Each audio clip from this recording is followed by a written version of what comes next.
Olá, queridos irmãos, Deus abençoe a todos, bem-vindos mais uma vez ao nosso canal Vem Pensar TV. Eu sou o pastor Jefferson Neto e esse é um canal preparado exclusivamente para o estudo da palavra e para discutirmos, seja qual for o assunto, sempre à luz das Escrituras.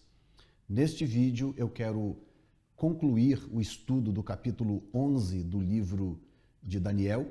Nós já temos 2 vídeos aí no canal, caso você não tenha visto, por favor procure a introdução e o vídeo de número 2, e esse, portanto, é o vídeo de número 3 do capítulo 11 do livro de Daniel, ok? Muito bem. Apesar de ser o livro de Daniel, nós vamos começar esse estudo lendo no livro do Apocalipse, capítulo 13, e você já vai entender logo, logo por que faremos isto, ok? Então vamos a Apocalipse capítulo 13 e nós seguimos daí para frente. Muito bem, diz assim a palavra de Deus. E eu pus-me sobre a areia do mar e vi subir do mar uma besta que tinha 7 cabeças e 10 chifres, e sobre os chifres 10 diademas, e sobre as cabeças um nome de blasfêmia. E a besta que vi era semelhante ao leopardo, e os seus pés como os de urso, e a sua boca como a de leão, e o dragão deu-lhe o seu poder, e o seu trono e grande poderio. E vi uma de suas cabeças como ferida de morte, e a sua chaga mortal foi curada. E toda a terra se maravilhou após a besta, e adoraram o dragão que deu à besta o seu poder, e adoraram a besta, dizendo: quem é semelhante à besta? Quem poderá batalhar contra ela? E foi-lhe dada uma boca para proferir grandes coisas e blasfêmias, e deu-se-lhe poder para continuar por 42 meses. E abriu a boca em blasfêmia contra Deus, para blasfemar do seu nome e do seu tabernáculo e dos que habitam no céu. Foi-lhe permitido fazer guerra aos santos e vencê-los, e deu-se-lhe poder sobre toda tribo e língua e nação. E adoraram-na todos os que habitam sobre a terra, esses cujos nomes não estão escritos no livro da vida do Cordeiro, que foi morto desde a fundação do mundo. Se alguém tem ouvidos, ouça. Se alguém leva em cativeiro irá. Se alguém matar a espada, é necessário que a espada seja morto. Aqui está a paciência e a fé dos santos. Aí o verso 11 continua, agora falando sobre o falso profeta, que é chamada de segunda besta. E vi subir da terra outra besta, e tinha 2 chifres semelhantes aos de um cordeiro, e falava como o dragão. E exerce todo o poder da primeira besta na sua presença, e faz que a terra e os que nela habitam adorem a primeira besta, cuja chaga mortal fora curada, e faz grandes sinais, de maneira que até fogo faz descer do céu à terra à vista dos homens. E engana os que habitam na terra com sinais que lhe foi permitido que fizessem em presença da besta, dizendo aos que habitam na terra que fizessem uma imagem à besta, que recebera ferida de espada e vivia. E foi-lhe concedido que desse espírito à imagem da besta, para que também a imagem da besta falasse, e fizesse que fossem mortos todos os que não adorassem a imagem da besta. E faz que a todos, pequenos e grandes, ricos e pobres, livres e servos, lhes seja posto um sinal na mão direita ou na testa, para que ninguém possa comprar ou vender, senão aquele que tiver o sinal, ou o nome da besta, ou o número do seu nome. E aqui há sabedoria, aquele que tem entendimento calcule o número da besta, porque é número de homem, e o seu número é 666. Bom, eu vou destacar depois com você alguns detalhes, digamos assim, desse texto, mas por agora eu quero chamar a sua atenção para o que nós temos visto no capítulo 11 do livro de Daniel. Bom, se você está acompanhando, assistiu a introdução ao capítulo 11 e o segundo vídeo, então você já sabe que nós estamos, até o vídeo anterior, nós tratamos basicamente sobre a relação do capítulo 11 do livro de Daniel em relação à estrutura do livro, tá? E no vídeo anterior nós tratamos do lado histórico do capítulo 11. Então, o capítulo 11 descreve uma guerra prolongada entre o reino do norte, que era o reino de Seleuco, e o reino do sul, que era o reino de Ptolomeu. E esses dois reinos são oriundos do Império Grego, tá? Então, nós vamos voltar ao capítulo 11 agora. Eu não vou me prender à história mais, porque já tem um vídeo tratando disso. E nesse vídeo eu quero ir com você agora, analisar contigo o lado profético do capítulo 11. Porque dentro da estrutura, da história do 11, existe o paralelo profético que a Bíblia quer nos informar. Eu começo fazendo uma pergunta para você, interessante. Nós temos um capítulo inteiro no livro de Daniel, capítulo 11, inteiro, só descrevendo as batalhas constantes entre o Império Ptolomaico e o Império Seleucida. Ptolomeu e Seleuco, tá? Seleuco na parte norte, Síria, Iraque e Líbano, e Ptolomeu na parte sul, que é o norte da África, né? Sul em relação a Israel, que é o Egito. Ok? Muito bem. A pergunta que eu faço é, sendo a Bíblia tão compacta, não é? A Bíblia, considerando tudo que ela fala, a Bíblia fala basicamente a respeito de absolutamente tudo e conta histórias e mais histórias, vastas histórias, para poder formar todo o seu conteúdo teológico que Deus queria passar para a raça humana e se fazer conhecer. Então a Bíblia tem que ser sucinta, ela tem que ser prática, porque senão não caberia tudo que cabe aqui dentro, ok? Então, sendo a Bíblia tão sucinta, sendo a Bíblia tão prática em alguns aspectos, por que será que Deus incluiria um capítulo inteiro só para descrever um litígio, uma guerra entre dois reinos que não têm nenhuma relação direta com Israel, a não ser a influência que causou sobre Israel através das opressões ao longo dos anos? Por que será que eu preciso de um capítulo inteiro no livro de Daniel, que só tem 12 capítulos, para descrever as guerras entre o reino de Seleuco e o reino de Ptolomeu? Bom, é muito simples. É porque a Bíblia quer que eu perceba o paralelo profético que está por detrás da história. A história existe. Como nós falamos no vídeo passado, tudo que está escrito no capítulo 11 pode ser identificado na história. Basta pesquisar aí no Google ou livros de história, perfeitamente identificável na história, ok? Um rei contra o outro, que deu a filha para casar com o outro, que tentou armar uma aliança com o outro, aquela história toda, tudo isso aconteceu ao longo da história, a história está contada ali. Ok, pastor, então se a história está contada e é fácil identificar na história todos esses acontecimentos do capítulo 11, então para que nós precisamos do capítulo 11 do livro de Daniel? Aí é que está o segredo, que é conhecer uma das formas como a Bíblia se comunica. A Bíblia se comunica muito através dos tipos e das analogias e dos paralelos. Paralelos, analogias e tipos. Ou seja, nós temos histórias na Bíblia bonitas, poderosas, lindas, que aconteceram em alguma época no passado e que, embora estejam no passado a história, o acontecimento, elas apresentam um paralelo ou uma analogia, ou um tipo, uma tipologia a respeito de algum outro acontecimento no futuro, tá? Ok, deixa eu te dar um exemplo. Na verdade, 2 exemplos, apresentados pelo próprio Senhor Jesus. Ninguém melhor do que Jesus para né, dar exemplos ou dizer qualquer coisa que seja que nos interesse. Nós temos a história, por exemplo, do dilúvio. É uma história, aconteceu há muitos anos atrás, mas Jesus veio tempos depois e disse assim: como foi nos dias de Noé, será na vinda do Filho do Homem. O que Jesus está dizendo? Jesus está dizendo, o padrão da vinda do Filho do Homem está tipificado na história de Noé. Então, estude a história de Noé, que você encontrará o padrão, a analogia, o tipo concernente à vinda do Senhor. E aí o próprio Jesus também deu um outro exemplo, disse assim, como foi nos dias de Ló, assim será na vinda do Filho do Homem. O que ele está dizendo? Está dizendo, a história já passou, Ló já morreu, as filhas de Ló já morreram, Sodoma e Gomorra já foram destruídas, etc. Mas assim como foi naqueles dias, será na vinda do Filho do Homem.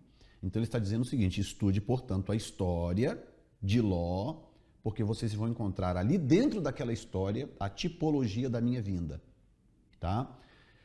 Apenas 2 exemplos para você poder se situar em relação a para onde eu estou indo. Por que precisamos do capítulo 11? Porque o capítulo 11 conta uma história que já aconteceu, mas também lança fundamentos em termos de tipologia e analogia de como será no final dos tempos, de como se comportará o anticristo, qual o seu procedimento. Por isso nós encontramos, inclusive, frases parecidas, você encontra no capítulo 7, você encontra no capítulo 8, você encontra no capítulo 11, você encontra em Apocalipse.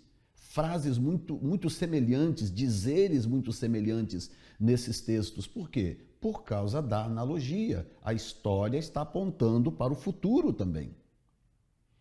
E tem o outro fator, que é o fato de uma profecia, às vezes, ter cumprimento em 2 eras diferentes. Tá? O próprio Pedro, nós temos, por exemplo, Joel capítulo 2, versículo 28, que profetiza um avivamento no tempo do fim, antes do grande e terrível dia do Senhor. 2:28, né? E há de ser que depois derramarei do meu espírito sobre toda a carne, vossos filhos e vossas filhas profetizarão, vossos jovens terão visões, vossos velhos terão sonhos, e até sobre os servos e as servas derramarei do meu espírito naqueles dias, diz o Senhor. E aí logo em seguida, no versículo seguinte, então vem a descrição da grande tribulação, ou seja, do grande e terrível dia do Senhor. O que significa que é um avivamento previsto para o tempo do fim. Mas mesmo assim, o que disse Pedro no dia de Pentecostes, capítulo 2 do livro de Atos? Ele disse assim, olha, isso que vocês estão vendo é aquilo que foi predito pelo profeta Joel, de que nos últimos dias derramaria o Senhor o seu Espírito sobre toda a carne. Pedro estava mentindo? Claro que não. Pedro era um apóstolo e a sua palavra é inspirada. E o texto de Lucas, que foi Lucas que escreveu Atos, um texto inspirado. Portanto, Pedro estava dizendo a verdade. Mas será então, já que Pedro disse que se cumpriu no dia de Pentecostes, então eu não devo esperar um avivamento para o tempo do fim? Não, é porque esta profecia tem literalmente 2 camadas de cumprimento. Então ela cumpriu-se parte dela no dia de Pentecostes e há uma parte a ser cumprida no tempo do fim. Como que eu sei disto? Por causa da conexão entre o avivamento profetizado ali e o grande e terrível dia do Senhor, que vem logo no versículo seguinte. Ok? Muito bem. Dados esses exemplos, eu quero agora mostrar para você o que a história do capítulo 11, que nós analisamos no vídeo anterior, tem a ver com as profecias, com aquilo que nós estamos buscando entender em relação a outras partes do livro de Daniel e em relação ao próprio livro do Apocalipse, e é por esta razão que nós começamos a ler no próprio livro do Apocalipse. Então eu quero ir contigo agora para Daniel capítulo 11, e nós vamos agora imediatamente começar a rever o livro por essa perspectiva, ou rever o capítulo 11 por essa perspectiva, ok? Nós vamos vamos do versículo 23, porque até o versículo 23 nós temos basicamente o resumo dessa história que nós já analisamos. Na verdade, ela vai até o 36, mais ou menos, a explanação, o foco, digamos assim, do texto na história, ok? Mas eu vou mostrar para você agora onde é que está o segredo profético deste capítulo para você poder acompanhar comigo. Então nós vamos agora imediatamente ao capítulo 11, versículo 23, que diz assim: depois do concerto com ele, usará de engano e subirá e será fortalecido com pouca gente.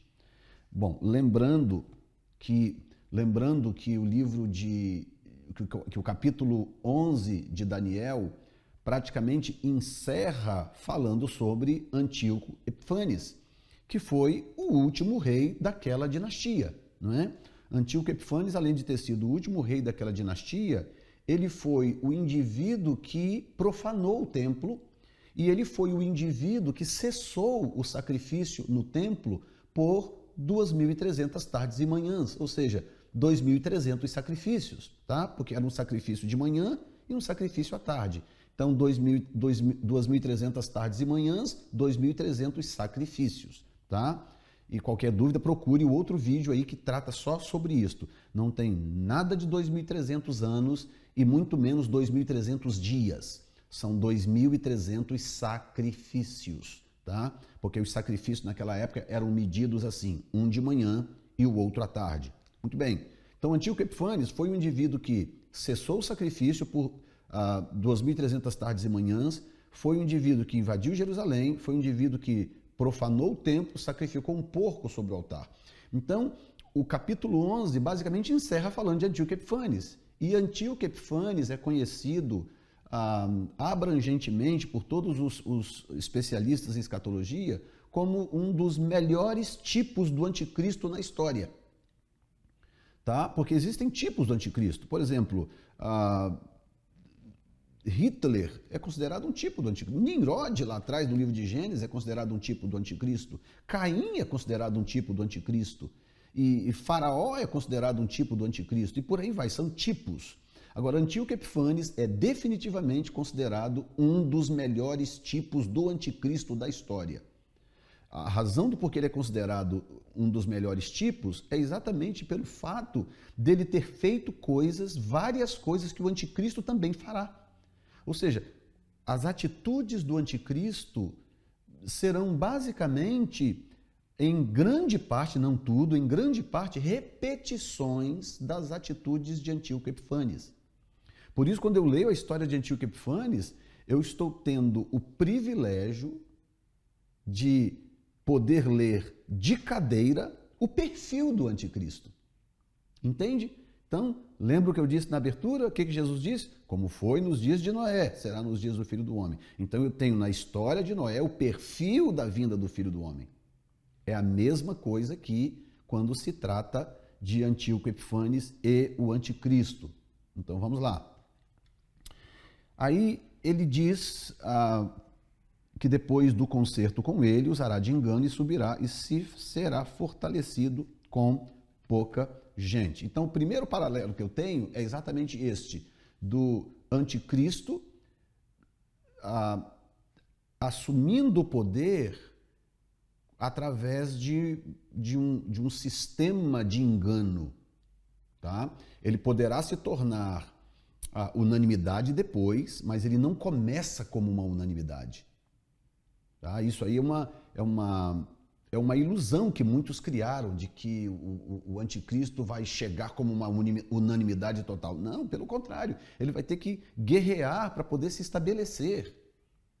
Depois ele se tornará unanimidade, porque eu vou mostrar para você aqui que uma das coisas que ele vai fazer é repartir com o povo da sua região, porque mesmo que ele domine, exerça influência sobre o mundo inteiro, logicamente que ele vem de uma região, e a Bíblia diz que região é esta. Esta região é a região do território do antigo Império Grego, ok? Então, o que ele vai fazer para se tornar tão popular? Ele vai distribuir os bens da sua região, da sua terra, para o povo e vai se tornar, portanto, uma unanimidade. Será amado, será adorado, será desejado por muitos, porque ele vai tornar a vida dessas pessoas muito mais simples, muito mais fácil, ok? E aí, o que diz o versículo seguinte? Versículo 24, diz assim: virá também caladamente aos lugares mais férteis da província e fará o que nunca fizeram seus pais, nem os pais de seus pais. Olha bem, repartirá entre eles a presa e os despojos e a riqueza e formará os seus projetos contra as fortalezas, mas por certo tempo. Bom, eu quero mostrar para você aqui uma coisa que está no livro do Apocalipse. Eu quero mostrar para você o seguinte, que quando João profetizou o domínio econômico do anticristo, ele diz uma coisa muito curiosa que nem sempre a gente percebe. Olha bem, capítulo 13, tá? Versículo 17, diz assim, Versículo 16: E faz que todos, pequenos e grandes, ricos e pobres, livres e servos, lhes seja posto um sinal na mão direita ou na testa. 17: Para que ninguém possa comprar ou vender. Deixa eu colocar ali o texto. Comprar ou vender, verso 17 agora. Comprar ou vender, senão aquele que tiver o sinal ou o nome da besta ou o número do seu nome. Olha bem, para que ninguém possa comprar ou vender, senão aquele que tiver o sinal ou o nome da besta ou o número do seu nome. Sinal, nome e número. Então, o que nós fazemos? Nós nos prendemos só ao número. Ah, o número, 666, que número é esse? E a gente vai em cima do número. E eu tenho um vídeo aí no meu canal que, embora ele não esteja 100% completo, porque na época que eu estava gravando, com equipamento precário e tudo, a máquina falhou no finalzinho.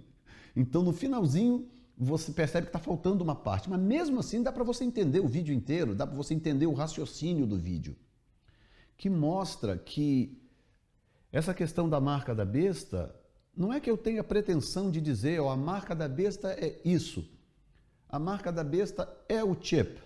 Não, a marca da besta é isso ou é aquilo. Não, ninguém pode fazer isso. Ninguém pode chegar e bater o martelo e dizer, a marca da besta é isso. As pessoas estão apavoradas com essa história do chip, né? que no Brasil chama chip, né? Aqui a gente diz chip, né? Porque chip aqui aqui é navio, né? Então a gente diz chip, tá? Com CHIP, né? Então, as pessoas e várias perguntas no canal, pastor, o que você acha desse chip aí da Dilma ou agora do Temer, whatever, né? Que na verdade já está circulando há algum tempo. Ora, gente, veja bem, nós não podemos ser bobinhos, né? Se eu disser para você que esse chip não tem nada a ver, larga para lá, põe na mão, Olha, eu seria um imbecil, eu seria um estúpido. Não posso fazer isso jamais, tá? Mas eu posso dizer também uma segunda coisa, que o diabo não é tolo, gente. Você sabe por que o diabo pega normalmente o povo de Deus desprevenido? Porque o povo de Deus está sempre tratando o diabo como se ele fosse um babaca, um imbecil, um tolo. E ele não é. Ele tem já 6.000 anos de experiência em guerrear contra a raça humana. E ele lutou contra os melhores, tá? Contra os melhores, contra Adão, contra Noé, contra Abraão, contra Moisés e vai... Você sabe os nomes. Ele guerreou contra todos os nossos heróis do tempo passado. O diabo não é estúpido, ele não é imbecil, tá? O que eu quero dizer com isso? Eu quero dizer que essa questão da marca da besta não é algo tão simples que eu possa apontar o dedo e dizer, é isso, é esse chip, ou é essa marca, ou é essa letra. Não, eu tenho que estudar, porque a Bíblia diz para eu calcular.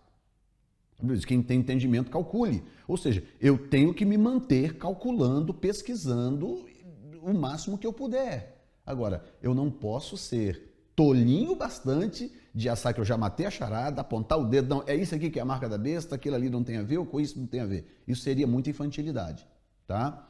Eu entendo que essa questão da marca da besta, que é sinal, nome e número, né? A marca da besta é um conjunto de 3 coisas, sinal, nome e número. Eu acho que é um pouco mais complexo do que se pensa, e o diabo não vai fazer algo tão simples de ser identificado à primeira vista, entendeu? E porque ele, como eu já disse, ele é diabo, mas ele não é burro, não é? E, portanto, nós temos que estar com os nossos olhos abertos. A própria Bíblia fala sobre os ardis de Satanás, né? Sobre os planos malignos. Se são ardis, é porque são inteligentes, são capciosos. E nós temos que ficar de olho nisso, ok? Então fica aqui só essa, digamos assim, essa dica rapidamente para você entender. Mas o ponto que eu quero tocar é esse. Para que ninguém possa comprar ou vender. Ok. Aí vem a pergunta. Eu vou voltar lá para Daniel 11 e vem agora uma pergunta que eu quero deixar no ar, ok? Daniel 11. Muito bem.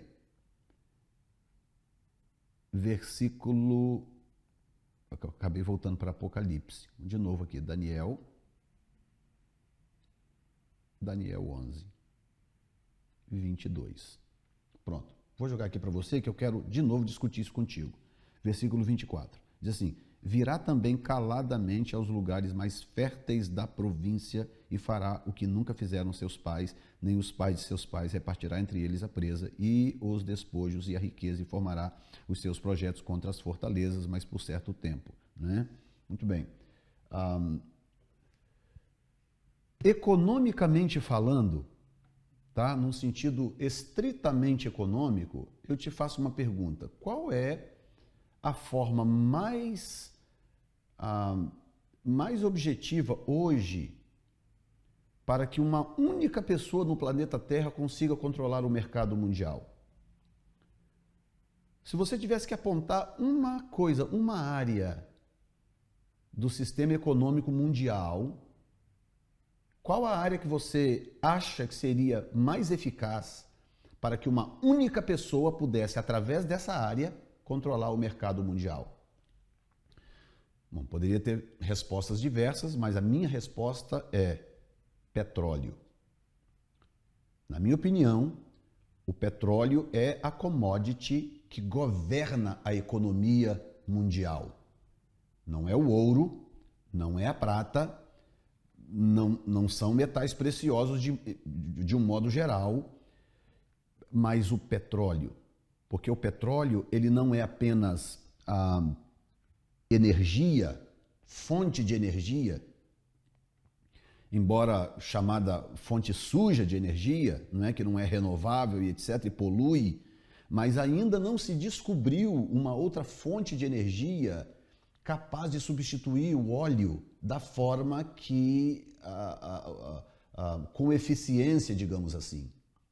Tá? O petróleo é definitivamente o ingrediente que revolucionou a história da humanidade. A história da raça humana, ela existe antes do petróleo e depois do petróleo. Então, toda vez que o barril de óleo sobe ou desce, afeta consideravelmente o mercado mundial. Em absolutamente tudo. As bolsas de valores em todos os lugares do mundo é imediatamente afetada se o barril de petróleo sobe ou se o barril de petróleo desce. Tá? E outra coisa, países cuja economia depende diretamente da produção de óleo, o que acontece quando cai o barril de petróleo?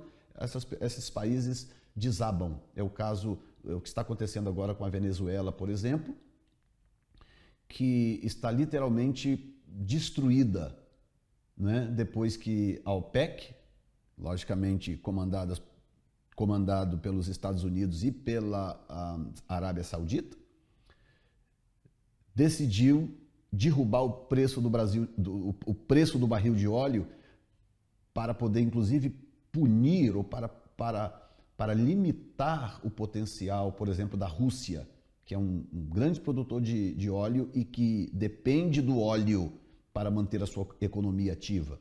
Muito bem, com isso eu quero te mostrar uma coisa agora no texto bíblico que eu acho que vai ser importante para você, ok? Muito bem. Veja, no versículo 24, eu já abri para você aqui do lado o dicionário de Strong, tá? Eu vou puxar aqui para alinhar aqui 24 com 24. Eu quero mostrar para você. O verso 24 diz assim: virá também caladamente aos lugares mais férteis da província. Ok. Antes de eu mostrar para você quais são os lugares férteis da província, eu quero destacar para você esse caladamente, porque aqui está uma estratégia. A Bíblia é extremamente precisa. Eu não posso ignorar informações bíblicas, ok? Muito bem.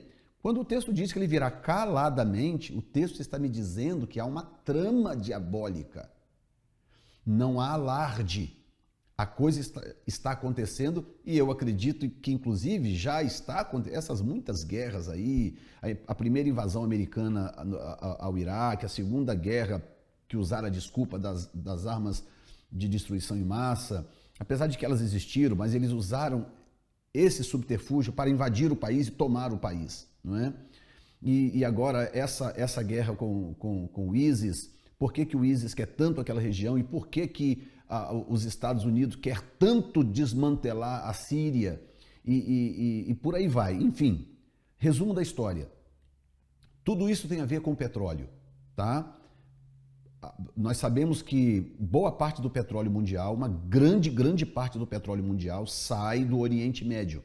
E o país mais produtor de petróleo do mundo é a Arábia Saudita. A Arábia Saudita é definitivamente o país que tem as maiores reservas de petróleo do mundo, ok? Então, a Arábia Saudita tem uma grande influência no preço do petróleo mundial e, portanto, como eu já expliquei anteriormente, uma grande influência sobre a economia mundial. Aqueles reis sauditas, a família real saudita tem tanto dinheiro, gente, é tanto dinheiro que eles não sabem o que fazer com aquele dinheiro. Vocês não estão entendendo. O rei saudita, por exemplo, sabe esse avião que lançaram agora há pouco tempo, o Airbus 380, um dos maiores aviões do mundo? O rei da Arábia Saudita comprou um para ele. É um avião que para uso comercial, ele cabe aí, parece que 700, 800 pessoas. Tem quarto para especiais, é uma coisa absurda. Saiu, ele foi lá e comprou um avião para ele. E é dinheiro demais. O iate dele é do tamanho de um transatlântico. É uma coisa que não cabe na cabeça de ninguém o quanto de dinheiro que essas pessoas têm. É muito dinheiro. Ok? Muito bem. Então agora veja bem. O que essa questão do caladamente tem a ver? Que eu acabei não terminando o raciocínio. Significa que há uma trama diabólica acontecendo por debaixo dos panos. Tudo que envolve petróleo, tudo que envolve óleo, acaba sendo envolvido nessa trama diabólica para poder manter o mundo cativo desta necessidade energética que existe através do controle do fluxo de óleo, ok? E eu vou gravar um vídeo depois que eu senti a necessidade sobre a eleição americana para mostrar algumas coisas que essa mídia sem vergonha, corrupta, não mostra, tá? Por que o sistema político americano não quer o Donald Trump de maneira nenhuma na presidência da República? A Hillary Clinton é uma das figuras mais corruptas da história. Aqui nos Estados Unidos da América, talvez não exista um casal mais corrupto e uma pessoa mais corrupta do que Hillary Clinton. E todo mundo sabe, o meio político sabe, a imprensa sabe, e com tudo isto, sabendo que ela é uma das figuras mais corruptas da história, ainda assim, o sistema político prefere a Hillary Clinton na presidência da República do que o Donald Trump. Por que será? Muito simples.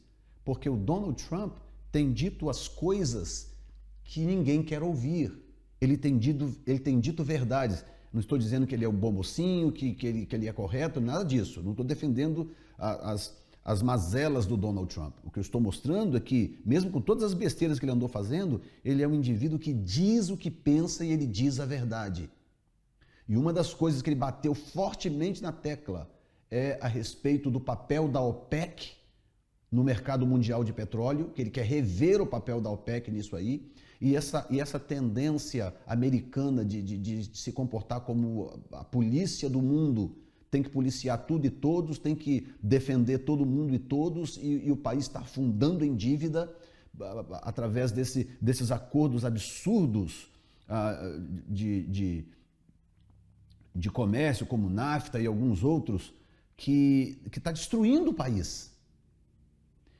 E isso não pode ser dito. Por quê? Porque quando você diz algo dessa natureza, você está indo contra os interesses da elite mundial. Interesses esses que a Hillary vai manter perfeitamente, porque a Hillary é um boneco nas mãos dessa elite mundial. Já o Donald Trump, ele não só é um grande bilionário, totalmente independente, mas ele acaba dizendo as coisas certas para o pavor de quem tem esses projetos de controle mundial. Eu estou dizendo que ele vai fazer tudo que ele está dizendo? Não, talvez depois que ele ganhar, talvez ele se torne um deles, eu não sei. Mas eu estou mostrando para você por que a mídia no mundo inteiro está baixando o pau no Trump e sempre escondendo, passando a mão na cabeça da Hillary, escondendo a corrupção e as coisas de errado que a Hillary faz. Tá? Eu estava vendo na televisão ontem, por exemplo, no Jornal da Globo, o comentário aquele boçal do Arnaldo Jabor, desculpe aqui a franqueza, fazendo esse papel ridículo de cabo eleitoral da Hillary Clinton para poder formar opinião a favor da Hillary e para denegrir a imagem do Donald Trump. E a Globo vem fazendo isso desde o início das eleições americanas, não é verdade? E qual é a intenção? Já que todos sabem que a Hillary, além de não prestar, é uma das figuras mais corruptas da história americana. Então, há interesses, logicamente, midiáticos e interesses econômicos por trás desta eleição, porque a Hillary é mais fácil de manipular do que o Donald Trump. E ninguém quer, na presidência dos Estados Unidos, uma pessoa que não seja facilmente manipulável.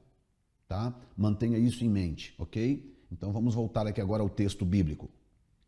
Muito bem. Então o texto diz assim: virá caladamente, também caladamente aos lugares mais férteis da província. Aí aqui do lado está o texto em inglês: he shall enter peacefully, even upon the fattest places of the province. Aqui onde está a palavra fattest places of the province é o texto em português, lugares mais férteis da província, tá? Se eu clicar na palavra places, tá? Que são lugares mais férteis, eu tenho a palavra Mashman. Você deve estar vendo aqui em cima, tá? H4924, Mashman. Ok, olha o que Mashman significa em hebraico. Olha na letra B, óleo ou óleo de oliva. Olha na letra A, fat, gordura. Fatness, gordo. Fat pieces, peças gordas. Ou seja, é uma palavra usada que no hebraico pode ser usada também para óleo, ok? Aqui está. Mashman, ok? H4924 no dicionário Strong. Ok, agora eu vou abrir a palavra province, que é província. Eu clico aqui em province, abre a palavra aqui, H4082, a palavra Medina, ok? Muito bem. E aí você olha lá embaixo, número 1, você tem província ou distrito, A, distrito, B, província. Então a palavra Medina significa tanto distrito quanto província, ok? Muito bem. Agora escute bem, você vai cair de costa com o que eu vou te dizer, ok? Existe uma região na Arábia Saudita que é o maior produtor de petróleo do mundo. Existe uma região na Arábia Saudita chamada Medina. Medina. Exatamente assim, Medina. Ok? E Medina está num distrito, numa região da Arábia Saudita que é a região onde estão os maiores poços de petróleo do mundo. É uma região grande, logicamente, que encampa mais do que apenas Medina, mas é a região onde estão os maiores poços de petróleo do mundo. Pelo amor de Deus, olha o que a Bíblia está me dizendo na época de Daniel. Olha isso. A Bíblia está dizendo, olha, esse indivíduo, ele virá caladamente, ele não vai fazer barulho, mas o plano dele é controlar o mercado de petróleo. Mashman Medina. Mashman pode ser usado como óleo e Medina existe hoje. É um lugar na Arábia Saudita, produtor de petróleo. Olha o que Daniel está dizendo. Está dizendo, ele virá atrás do petróleo do Oriente Médio. Escute bem o que eu vou te dizer. Há pouco tempo atrás, quando ainda as sanções americanas e da ONU ainda perduravam sobre o Irã proibiu os inspetores da ONU de inspecionar lá umas centrífugas, aí os Estados Unidos ameaçou aumentar as sanções. Aí o Irã pegou um navio de guerra, colocou no Estreito de Hormuz e disse o seguinte: se vocês colocarem uma sanção a mais no Irã, nós vamos fechar o Estreito de Hormuz. Naquele dia, o petróleo subiu, se não me falha a memória, coisa de 6 ou 8 dólares o barril. Ou 4 ou 6 dólares o barril, uma coisa assim. Tá? Só porque o Irã ameaçou fechar o Estreito de Hormuz. O petróleo, o barril de óleo subiu coisa de 4 ou 6 dólares. Eles nem fecharam, só ameaçaram. Toda vez que há uma guerra, uma situação qualquer no Oriente Médio, o que acontece? O preço do barril de óleo sobe. Agora, imagine se chegarmos um dia em que um único indivíduo tenha nas mãos o domínio de toda a produção de óleo do Oriente Médio, por exemplo, e da Ásia Menor. Porque o que vai acontecer? O que vai acontecer é que 10 reinos darão o seu poder à besta. Então ele vai começar, lembre-se disso, ele não vai começar como uma unanimidade mundial. Ele vai começar recebendo o poder de 10 reinos. E se esses 10 reinos são, pelo menos na sua maioria, produtores de petróleo, como eu acredito que será, o que vai acontecer? Um único indivíduo no planeta Terra vai ter o controle nas mãos da maior parte do fluxo de óleo do mundo. Você já imaginou o que vai acontecer? O que vai acontecer? Ele vai ter domínio total da economia mundial. E aí ele pode impor o que quiser. Sobre qualquer país do mundo, ele pode impor o que desejar. Olha, se vocês não tiverem aqui a marca do nosso sistema, ou o número, ou o nome, você não vai receber mais petróleo. Ele pode usar o argumento que ele quiser, porque nenhum país do planeta sobrevive sem petróleo. Não existe ainda fonte de energia capaz de substituir o petróleo. Porque o petróleo não é só, gente, gasolina para colocar no carro, ou para fazer combustível para isso ou para aquilo. O petróleo é matéria-prima para muita coisa. Aqui mesmo, se eu olhar a minha volta aqui agora, quase tudo que eu estou usando aqui, de alguma forma, tem influência do petróleo. Plástico dos computadores, capa de celular. Tá vendo esse mousezinho aqui? Tá vendo esse mousezinho aqui? Esse mousezinho aqui que você tá vendo, ele tem como matéria-prima o petróleo. Tá vendo esse aqui, ó? Um controlezinho remoto. Aqui tem petróleo. Tá vendo esse óculos aqui? Aqui tem petróleo. Então, a coisa é muito séria, não é apenas combustível para colocar nos veículos. Não, a coisa é muito mais grave do que você possa imaginar. Ok? Então, o texto aponta para a questão territorial do anticristo e aponta para o perfil, como ele fará para controlar o sistema mundial. Tá? Já já eu falo sobre a questão territorial, que eu quero inclusive te mostrar uma foto que eu quero voltar no assunto, mas voltemos ao texto, porque isso é muito sério. Então, virá também caladamente a Mashman Medina, virá caladamente aos lugares mais férteis da província. E aí o que vai acontecer? Deixa eu fechar aqui o dicionário. O que vai acontecer quando ele tomar aquela região?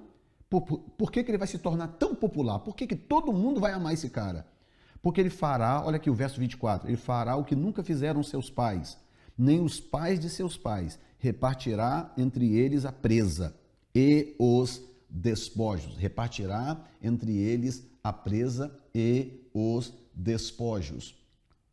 Ou seja, o que acontece hoje no Oriente Médio é que os países são ricos, como eu disse, acabei de dizer agora, a família real da Arábia Saudita, trilionária, mas o povo é pobre. Lógico que tem uma elite rica, mas o povão mesmo é pobre, o povo vive na miséria. Entendeu? Você tem países como o Iraque, o Kuwait não, o Kuwait tem um padrão de vida mais elevado e os Emirados Árabes também têm um padrão de vida melhor. Não para todos, mas um pouco melhor, ok? Mas Turquia, Arábia Saudita, Iraque, Irã, Líbano, não é muito petróleo, mas tem algum e por aí vai. Sabe o que acontece com o povo desses países? Os países são ricos, a classe dominante é rica, mas o povo é miserável. Tem dinheiro demais, muito óleo, mas o povo é miserável. Esse cara vai se tornar um sucesso, uma unanimidade, porque quando ele chegar e tomar aquela região e começar a controlar, ele vai começar a distribuir essa riqueza. Aí, meu amigo, quem é que não vai querer uma marca desta? Uma pessoa desavisada que não conhece a palavra de Deus, que não tem noção do que está acontecendo, você acha que a pessoa vai dizer, não quero essa marca não, eu quero continuar vivendo na miséria. Todo mundo vai receber essa marca tranquilamente, com alegria no coração. Por quê? Porque o que vai acontecer é que esta atitude de benevolência desse indivíduo vai transformá-lo numa sumidade na sua região e a partir dali para o resto do mundo, porque ele vai mudar a vida das pessoas economicamente falando. Ele vai distribuir essas riquezas entre o povo. E aí, meu filho, vai ser amado, as pessoas vão morrer por esse cara. E aí você entende por quê. Você entende, coisa que há 30, 40 anos atrás não tinha como, gente, como que será possível isso? Uma pessoa controlar o mercado econômico mundial? Está explicado, está aí, como que será? Está entendendo? Isso é muito sério, gente. Eu espero que você esteja compreendendo e isso é realmente muito sério. Deixa eu voltar aqui rapidamente ao texto contigo. Muito bem. Aí quando chega aqui no versículo 31, deixa eu continuar aqui, né? E suscitará sua força, verso 25, e o seu coração contra o rei do sul, com um grande exército, e o rei do sul se envolverá na guerra com um grande e muito poderoso exército, mas não subsistirá. Antes, deixa eu voltar aqui que eu quero te mostrar uma coisa curiosa. Quer ver? Aliás, perdão, é para frente. É para frente, aqui. Versículo... Ok, olha bem isso aqui, que coisa séria. Versículo 42.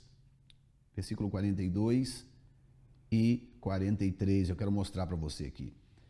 E estenderá sua mão às terras, e a terra do Egito não escapará.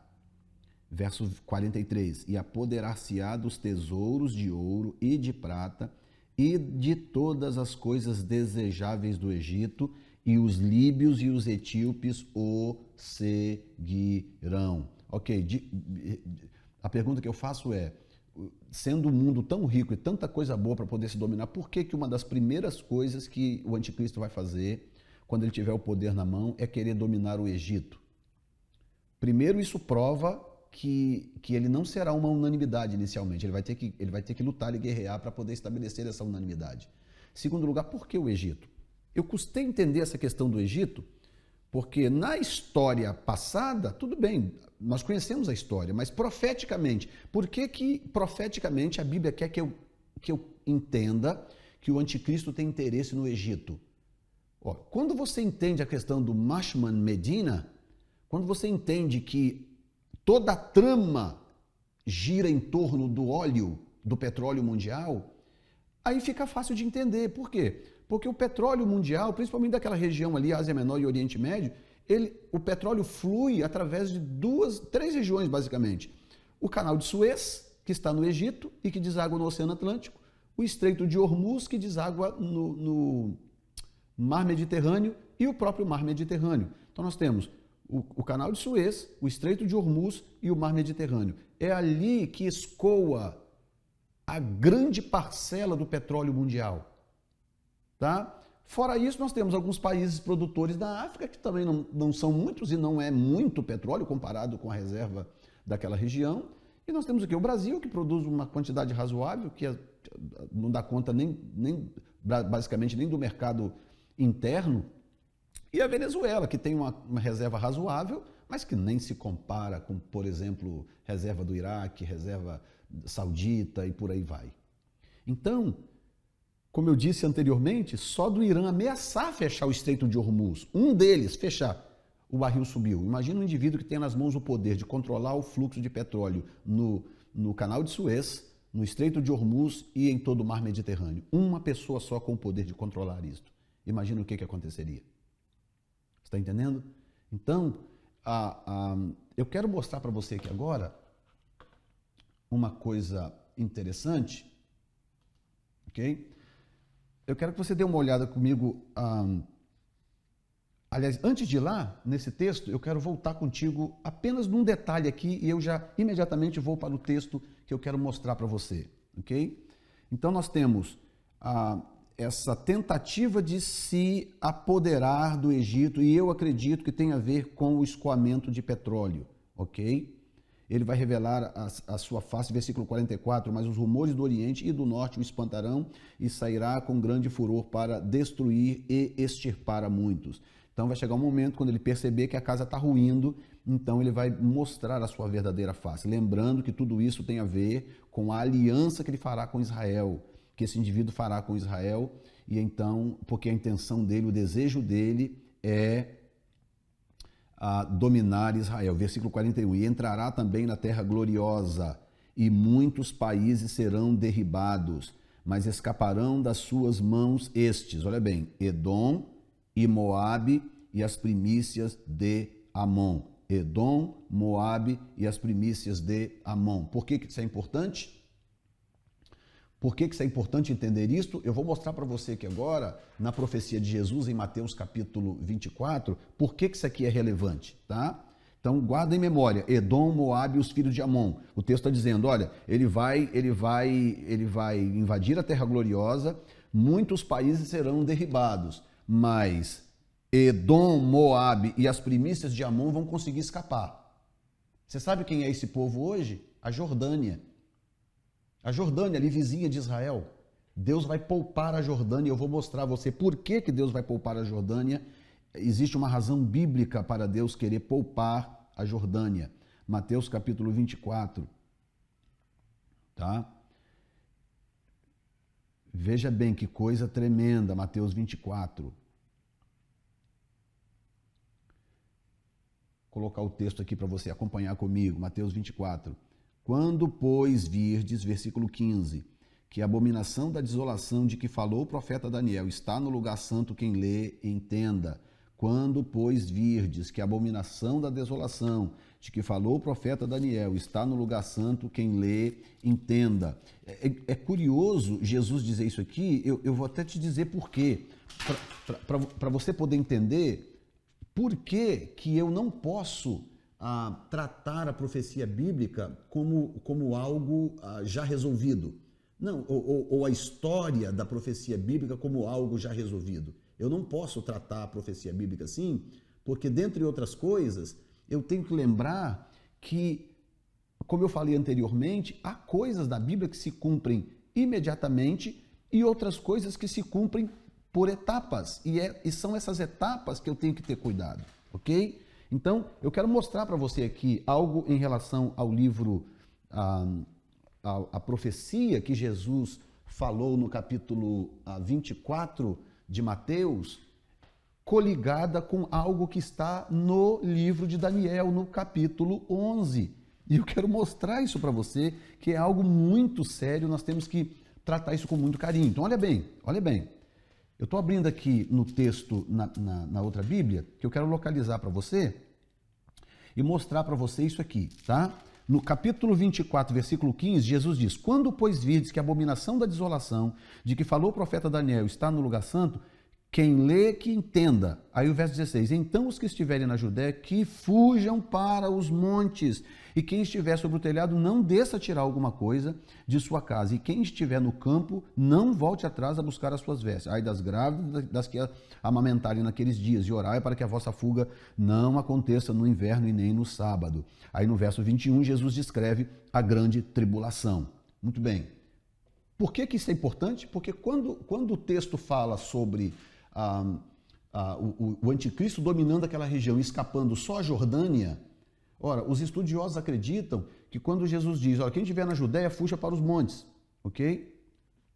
Bom, você conhece ali, se você nunca viu o mapa de Jerusalém, você vai ver que tem uma parte de Jerusalém que, se não me falha a memória, é o lado oeste de Jerusalém, se não me falha a memória, o lado oeste de Jerusalém, que é a região chamada de Cisjordânia. A Cisjordânia é uma região que é controlada ou dominada pela Jordânia, tá? Então, existe uma influência jordânica dentro de Jerusalém hoje, porque a Jordânia administra esse lado da Cisjordânia, da cidade de Jerusalém. Tanto que o monte aonde ficava o templo hoje está sob a administração da Jordânia, para você ter uma noção. Portanto, qual é a rota de fuga mais fácil e mais rápida para um judeu que quer fugir e salvar a sua vida no caso de um ataque? A Jordânia. Se você está na Judéia, diz Jesus, onde está Jerusalém, se você está ali, foge para os montes. Aí a Bíblia me diz, segundo revelou Daniel, que nesta dominação islâmica, que eu acredito ser islâmica, do anticristo naquela região, o único país que vai escapar é a Jordânia, Edom e os filhos de Amon. Gente, isso é muito sério. Eu fico realmente impactado com a clareza bíblica a respeito dessas profecias, que é realmente, para mim, é algo chocante. Ok? Muito bem, eu coloquei aqui atrás uma foto que eu quero mostrar para você. Apocalipse, capítulo 13, quero voltar lá, antes de encerrar isso aqui, eu quero te mostrar algo nesse quadro. Deixa eu levantar aqui, dá licença. Eu quero mostrar para você uma coisa aqui, ok? Olha bem. Bom, aqui está, uma arte, né? Que tenta demonstrar o que João descreve no capítulo 13 do Apocalipse, tá? João descreve a besta como sendo, olha bem, e eu pus-me sobre a areia do mar, lembrando que esse mar é o mar Mediterrâneo, e vi subir do mar uma besta que tinha 7 cabeças e 10 chifres, ok? Então a primeira coisa que eu quero te chamar a atenção, no que diz respeito a esse texto, é a diferença entre esse animal e o animal com 10 chifres de Daniel, capítulo 7, versículo 20, tá? O animal de Daniel 7:20 tem uma cabeça só. Tem 10 chifres, mas só tem uma cabeça, tá? Tem gente que costuma dizer o seguinte, que o animal com 10 chifres de Daniel 7, assim como os 10 dedos da estátua do capítulo 2 e o animal com 7 cabeças e 10 chifres de Apocalipse 13, são todos a mesma coisa. Eu digo para você que eles não são a mesma coisa, tá? Bom, os 10 dedos da estátua e o animal com 10 chifres do capítulo 7 são sim a mesma coisa, tá? Eu já vou explicar por quê. Mas o animal do Apocalipse 13, ele não pode ser o mesmo animal do capítulo 7, versículo 20, porque o do Apocalipse tem 7 cabeças. Mas, pastor, como é que você sabe que o animal do capítulo 7 de Daniel não tem 7 cabeças? Porque diz no versículo 20. Diz no versículo 20 claramente. Olha bem o que diz o versículo 20. E também das 10 pontas que tinha na cabeça, e da outra que subia, de diante da qual caíram 3. Daquela ponta, digo, que tinha olhos, e uma boca que falava grandiosamente, cuja aparência era mais firme do que das suas companheiras.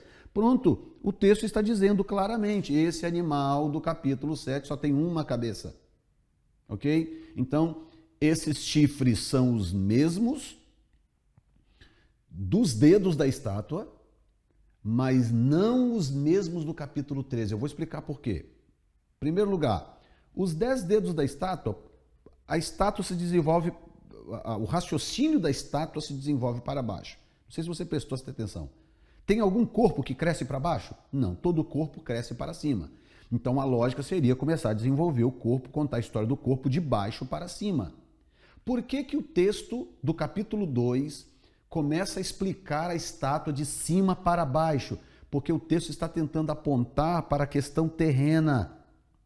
Da cabeça a Babilônia, que é o domínio espiritual de toda aquela estrutura, e ela vai se desenvolvendo dali para baixo, porque o texto está mostrando uma evolução imperial no que diz respeito ao território. e quando chega no final são os dedos, os pés firmados no chão. E outra coisa, você já prestou atenção que os pés são em parte de barro e parte de ferro, o que significa que a estátua, o pé da estátua se misturava com o próprio chão. Está entendendo? As pessoas não pensam nisso. Se o pé era de ferro e de barro, é como se a estátua estivesse enraizada, é como se o ferro entranhasse para dentro do chão, porque o chão também é de barro. Está entendendo? Então, basicamente, o texto está me mostrando o seguinte, que esse raciocínio da estátua que se desenvolve para baixo é o raciocínio de uma sequência empresarial que tende a desembocar territorialmente. O seu fim é territorial. É isso que a Bíblia está tentando dizer. Ok? Um bom paralelo para isto é exatamente o que Deus disse para Abraão. A sua semente será como as estrelas dos céus e a areia do mar. Por quê? Ora, simples. Estrela do céu, uma descendência espiritual. A areia do mar tem a ver com areia, tem a ver com terra, tem a ver com chão. É a sua descendência a geográfica, a sua descendência física, tá? A sua descendência territorial. Por isso que Israel luta por aquele território. A igreja não tem território, mas Israel tem, porque Israel é a areia do mar. Está entendendo o meu raciocínio? Muito bem. Sendo assim, o que acontece? Termina no Império Romano, não é verdade? O Império Romano, e aí o ferro do Império Romano, escute bem, o ferro do Império Romano entranha dentro do barro, porque é o próprio chão, e se mistura. Sendo assim, o que acontece? O Império seguinte, ou seja, o Império Romano se desmembraria em 10 vertentes, essa é a ideia do texto, que é exatamente o que aconteceu. Foi assim que o Império Romano se desmantelou, tá? A sede é trocada em 400 e pouco, 470 e pouco, por aí, e aí o Império cai em 1476, ou 73, né? Eu sempre confundo essa data de memória, tá? Então, dentro desse período aí de 400 e pouco a 1400 e pouco, o que acontece? O Império Romano foi se desmantelando, até que tribos turcas ganhassem independência e fossem se unindo, se fortalecendo, até elegerem o seu primeiro imperador, que foi Osman I, surgindo assim o Império Otomano. Ok? Muito bem. Aonde que eu quero chegar? Eu quero chegar nisso aqui, tá? Porque você pode observar que o texto descreve essa besta, dizendo ela tinha 7 cabeças e 10 chifres, e sobre os chifres 10 diademas, e sobre as cabeças um nome de blasfêmia. Aí o texto descreve a besta, e a besta que vi era semelhante ao leopardo. Então veja bem, quando você olha para o corpo desse leopardo, você lembra de quê? Você lembra da Grécia, não é? E a besta que vi era semelhante ao leopardo. Então, independente do texto descrever a boca, o pé e o chifre, o texto está me dizendo que a besta como um todo, ela é semelhante ao leopardo. Portanto, territorialmente, essa besta me lembra a Grécia.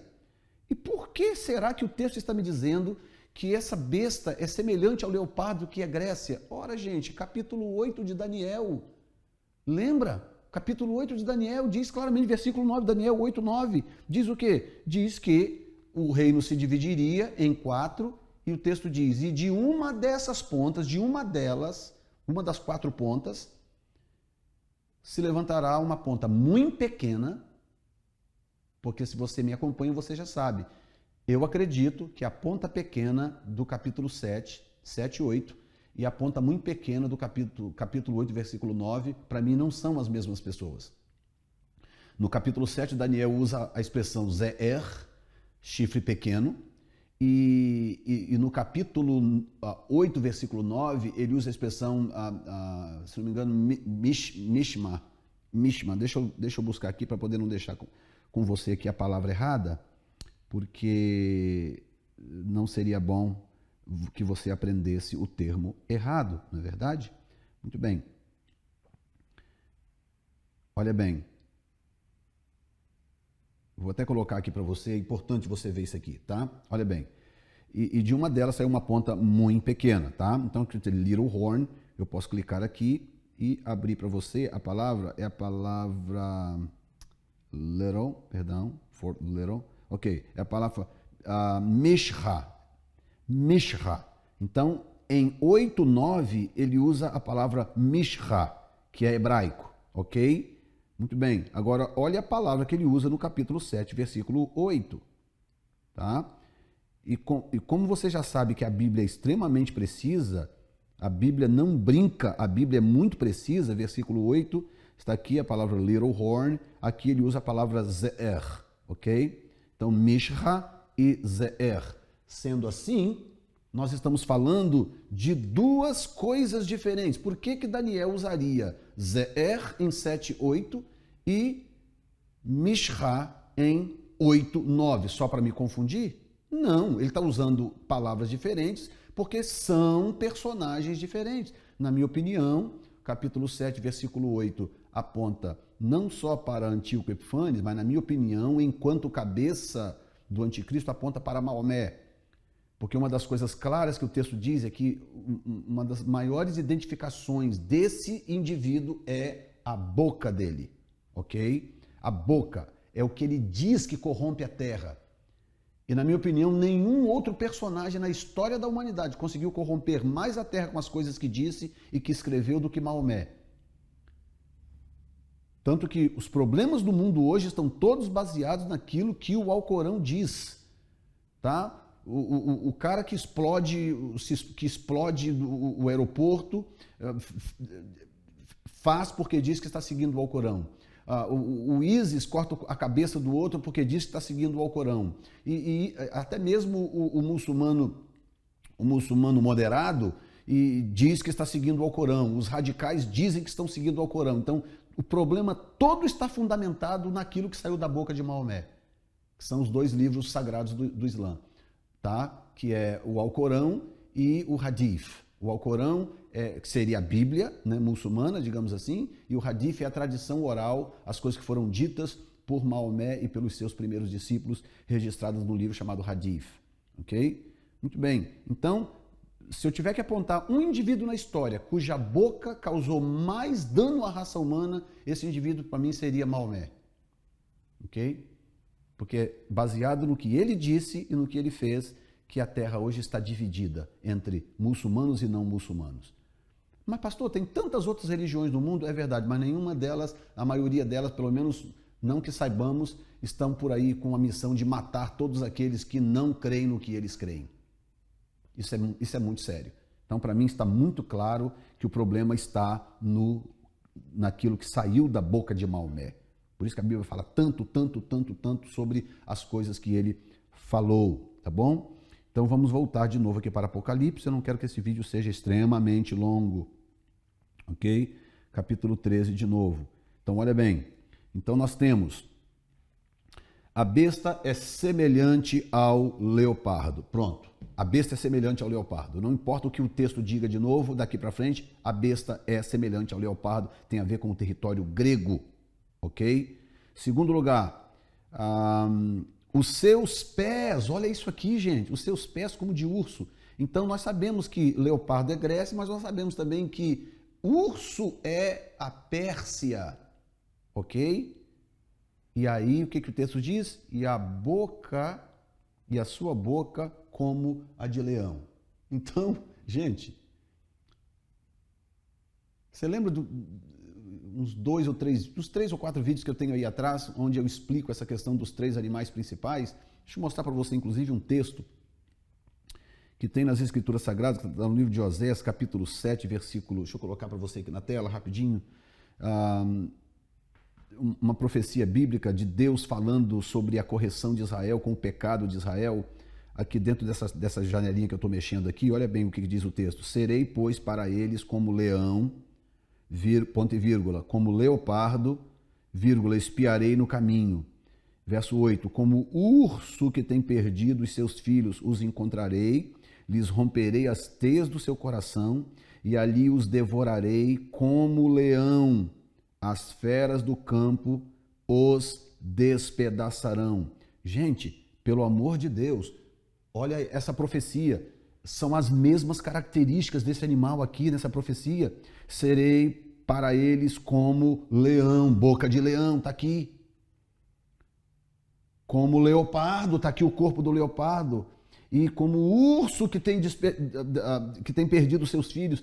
Então, gente, pelo amor de Deus, a coisa para mim está tão clara, tão cristalina, que tem hora que eu sei que parece que eu quero enfiar aquilo na cabeça da pessoa. Mas o que eu quero, na verdade, é despertar você para enxergar que nada disso é coincidência. Tudo isso está acontecendo propositalmente, tá? E aí eu completo mostrando para você algo que está no texto, né? Eu quero mostrar aqui agora Daniel capítulo 7, versículos 11 e 12, onde diz assim: então estive olhando por causa da voz das grandes palavras que provinha da ponta. Pode observar que é sempre a boca, tá? O poder dele está na boca, ok? Que provinha da ponta. Estive olhando até que o animal foi morto. Lembra que esse animal é o Império Romano, e o seu corpo desfeito e entregue para ser queimado pelo fogo. Muito bem. Agora, olha o 12. E quanto aos outros animais? E quanto aos outros animais, foi-lhes tirado o domínio. Eles não têm mais aquele domínio que tinha. Todavia, foi-lhes dada prolongação de vida até certo espaço de tempo. Quais são os 3 animais? Exatamente o que você está vendo aqui. Leopardo, Babilônia e Pérsia. Esses são os 3 animais que está ali na profecia, e o texto está dizendo: o quarto morreu, foi desfeito, despedaçado, queimado pelo fogo. Mas os outros 3, qual? Grécia, Babilônia e Pérsia. O texto está dizendo, esses 3 não, eles perderam o domínio, mas receberam prolongação de vida até um certo tempo. Por que eles receberam prolongação de vida? Porque João iria vê-los lá na frente no Apocalipse, compondo a estrutura da besta. Me entende? Por isso que compreender o capítulo 11 de Daniel é extremamente fundamental. Já que o corpo dessa besta é Grécia, o corpo é leopardo, tá? E isso tem a ver com o território daquele império daquela época. Eu não estou falando da Grécia de hoje, essa Gréciazinha. Tem a ver com o império daquela época, ok? Pense sempre naquela época. E aí o texto mostra a divisão do Império Grego, e aí a Bíblia pega todo o capítulo 11 e foca nesta divisão do Império Grego, para mostrar que este território não está resolvido ainda. Tá? Então alguma coisa virá da região ali de Seleuco, provavelmente, que tem a ver ali hoje com Síria, Iraque, Irã, Turquia. Tá? Gente, é onde está o meu foco, pelo menos. Pode ser que eu mude de ideia lá na frente, pode ser, como eu já disse, eu não tenho problema nenhum. Eu não tenho nenhum problema em mudar de opinião ou de ideia se for preciso. Alguém fez um comentário num vídeo meu aí dizendo, olha que coisa estranha, o pastor está dizendo isso aqui nesse vídeo, mas num vídeo que ele gravou e não sei quando ele disse aquilo. Ora, graças a Deus. Graças a Deus que eu sou capaz de mudar de opinião e mudo quantas vezes forem precisas, se eu perceber que eu entendi algo errado e que Deus me deu um novo entendimento. Eu mudo mesmo de opinião. Eu não tenho problema nenhum com isso. Ruim seria se eu firmasse o pé, batesse o pé e continuasse afirmando aquilo só porque eu disse um dia, vou continuar dizendo aquilo até morrer, mesmo sabendo que aquilo está errado. De maneira nenhuma. Nunca, jamais. Eu sempre vou dizer aquilo que eu estou crendo no momento, aquilo que os meus olhos conseguiram enxergar naquele momento. Ok? Então isso é muito sério. Eu posso mudar de opinião? Posso, mas hoje é o que eu consigo enxergar. Ok? Então, toda essa estrutura que tem a ver com esse território, isto nos reporta para a região do planeta Terra, que é inclusive uma região bem limitada, que seria hoje Turquia, Arábia Saudita, por causa do petróleo, Iraque, Irã e Síria. Não é muito mais do que isso não, gente. Qualquer coisa que aconteça fora dali, na Europa, nos Estados Unidos, onde quer que seja, será para contribuir para o cumprimento desta profecia naquela região. Que, by the way, o que a Bíblia diz? O Apocalipse, quando fala das duas bestas, uma diz, eu vi uma besta que se levantava do mar. Esse mar é o mar Mediterrâneo. Pastor, mas a Bíblia diz que mar é símbolo de muitas de nações. E não sei. É verdade, mas esse é o segundo sentido da palavra mar. O primeiro sentido da palavra mar na Bíblia é o mar Mediterrâneo. Naquela época, eles não conheciam o Oceano Atlântico, eles não conheciam o Oceano Pacífico, Oceano Índico, eles conheciam o mar Mediterrâneo, é o que eles conheciam. Ok? Bom, eu espero ter ajudado, logicamente.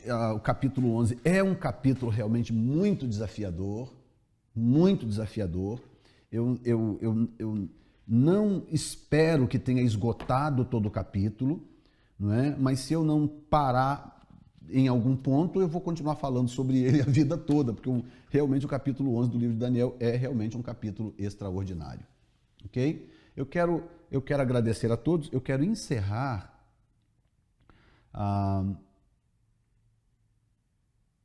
capítulo 13. Ok, deixa eu jogar aqui na tela para você.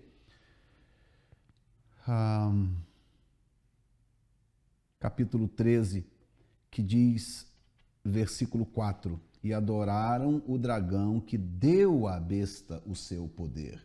O que eu quero que você entenda é que Satanás está por detrás de tudo isto. Né? Versículo 4, e adoraram o dragão que deu à besta o seu poder. E adoraram a besta, dizendo, quem é semelhante à besta? Quem poderá batalhar contra ela? E foi-lhe dada uma boca. Olha bem, e foi-lhe dada uma boca para proferir grandes coisas e blasfêmias. E deu-se-lhe poder para continuar por 42 meses. Ok? Então, eu encerro por aqui com este comentário.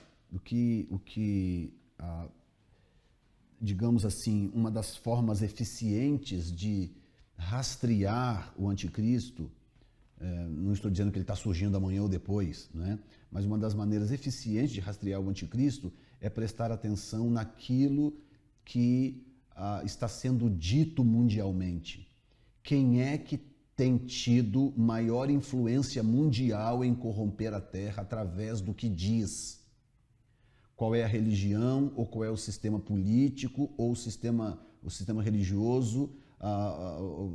A corrupção vai ser também econômica e etc., mas basicamente é isto.